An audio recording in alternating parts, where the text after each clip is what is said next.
ये है talks news network और आप देख रहे हैं पॉलिटॉक्स, राजनीति का कच्चा चिट्ठा। पंजाब की जेल में बंद मऊ से बाहुबली विधायक मुख्तार अंसारी ने जेल में रहते हुए भी दो राज्य की सरकारों के बीच टकराव पैदा कर दिया है। यह राज्य है पंजाब और उत्तर प्रदेश। यूपी में सीएम योगी का शासन है तो पंजाब में कांग्रेस के कैप्टन अमरिंदर सिंह की सरकार है। योगी सरकार इस माफिया डॉन को अपने प्रदेश में लाना चाहती है, जबकि पंजाब सरकार इसे सौंपने से इनकार कर रही है। मुख्यमंत्री योगी ने इस बाहुबली को पंजाब की जेल से लाने के लिए कई बार यूपी पुलिस को वहां भेजा, लेकिन हर बार पंजाब सरकार ने योगी की पुलिस को बेरंग वापस लौटा दिया। इसी को लेकर पंजाब और यूपी सरकार के बीच टकराव बना हुआ है। अब मामला सुप्रीम कोर्ट में है और गुरुवार को हुई दोनों पक्षों की बहस के बाद कोर्ट ने फैसला सुरक्षित रख लिया है। आखिर क्या है पूरा माजरा, इसके लिए आइए आपको लिए चलते हैं उत्तर प्रदेश के जनपद मऊ में और बात करते हैं मऊ के विधायक मुख्तार अंसारी की। प्रदेश में सपा और बसपा की सरकारों में मुख्तार अंसारी की तूती बोलती रही, लेकिन वर्ष 2017 के बाद उत्तर प्रदेश में आई योगी सरकार के बाद अंसारी की उल्टी गिनती शुरू हो गई थी। योगी सरकार ने मुख्तार अंसारी की गुनाहों की फाइल खोल दी। योगी के खौफ के चलते अंसारी नाट की रूप से पंजाब की जेल में जाकर बंद हो गया था। तभी से वह पंजाब की रोपड़ जेल में बंद है। पंजाब सरकार के मुख्तार अंसारी को यूपी की जेल में न भेजने पर पिछले दिनों यूपी सरकार ने सुप्रीम कोर्ट का दरवाजा खटखटाया था। बता दें कि विधायक अंसारी को यूपी जेल में ट्रांसफर करने को लेकर गुरुवार को सुप्रीम कोर्ट में सुनवाई हुई। सर्वोच्च अदालत ने कहा कि योगी सरकार को उन्हें पंजाब से उत्तर प्रदेश जेल में ट्रांसफर करने की मांग का कोई मौलिक अधिकार नहीं है। आइए अब जानते हैं। गुरुवार को सुप्रीम कोर्ट में बाहुबली विधायक मुख्तार अंसारी को यूपी की जेल में शिफ्ट को लेकर पंजाब और यूपी के वकीलों ने क्या क्या दलीलें दी। सुप्रीम कोर्ट ने गुरुवार को सुनवाई के दौरान पंजाब सरकार के वकील दुष्यंत देव ने कहा कि मुख्तार अंसारी को लेकर जो बातें पंजाब सरकार को लेकर यूपी सरकार ने कही है वो निराधार है। दुष्यंत ने कहा कि मुख्तार अंसारी पंजाब सरकार के लिए भी अपराधी है, लेकिन यूपी सरकार इस मामले में पंजाब सरकार को कटघरे में खड़ा कर रही है। डॉक्टर की जो रिपोर्ट है हमने उस पर बात की है। उत्तर प्रदेश सरकार के आरोप निराधार है।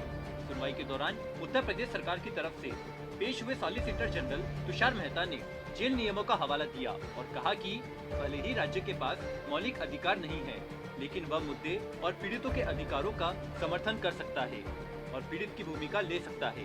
तुषार मेहता ने कहा कि यह कहना कि राज्य के पास मूलभूत अधिकार नहीं है गलत है, क्योंकि राज्य हमेशा पीड़ित और समाज की भूमिका का निर्वहन कर सकता है।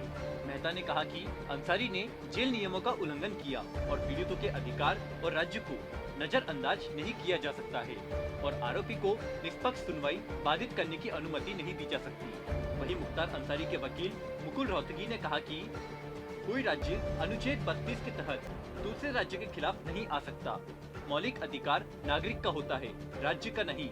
वकील रोहतगी ने आगे कहा कि यूपी सरकार पंजाब में चल रहा मुकदमा अपने पास ट्रांसफर करने की मांग भी नहीं कर सकती। पंजाब में जो केस है वह पंजाब सरकार और मेरे बीच का मामला है। यूपी का इसमें कोई रोल नहीं हो सकता। रोहतगी ने आगे कहा कि अंसारी ने कहा है कि यूपी में उसकी जान को खतरा है। सुनवाई के दौरान वकीलों की दलीलें सुनने के बाद सुप्रीम कोर्ट ने इस याचिका पर अपना फैसला सुरक्षित रख लिया है। मुख्तार का जन्म यूपी के गाजीपुर जिले में हुआ था। अंसारी के दादा इंडियन नेशनल कांग्रेस के अध्यक्ष रहे तो पिता कम्युनिस्ट नेता थे। अंसारी ने छात्र जीवन में ही दबंगी शुरू कर दी थी। 1988 में मुख्तार का नाम पहली बार हत्या के एक मामले में जुड़ा, हालांकि सबूतों के अभाव में वह बच निकला था। इसके बाद 90 के दशक आते आते वह जमीन के कारोबार और ठेकों की वजह से पूर्वांचल में अपराध की दुनिया में अपना वर्चस्व कायम कर चुका था। 1996 में मुख्तार ने पहली बार राजनीति में कदम रखा और मऊ सीट से विधानसभा का चुनाव जीता। इसके बाद पूर्वांचल में मुख्तार का दबदबा बढ़ता गया। बाहुबली मुख्तार अंसारी मऊ से 5 बार लगातार विधायक चुना गया।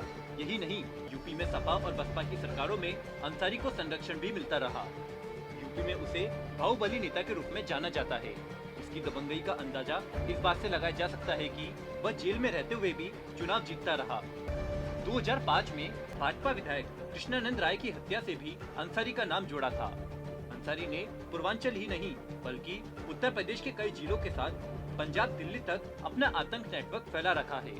अंसारी पर हत्या के प्रयास, अपहरण, रंगदारी के लिए धमकी, दंगा भड़काने, धोखाधड़ी करने, सरकारी व निजी संपत्तियों पर कब्जा करने, गैंगस्टर, अवैध वसूली, मकोका, NSA, आदि गंभीर आरोपों में मुकदमे कायम किए गए हैं।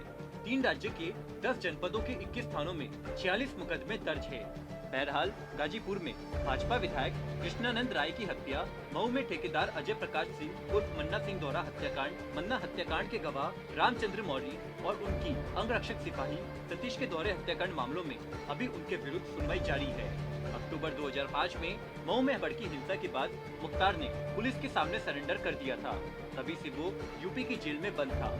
लेकिन वर्ष 2017 में प्रदेश में योगी सरकार बनने के बाद मुख्तार अंसारी अपनी जान बचाने के लिए एक उद्योगपति को धमकी देने के मामले में पंजाब की जेल में बंद हो गया था।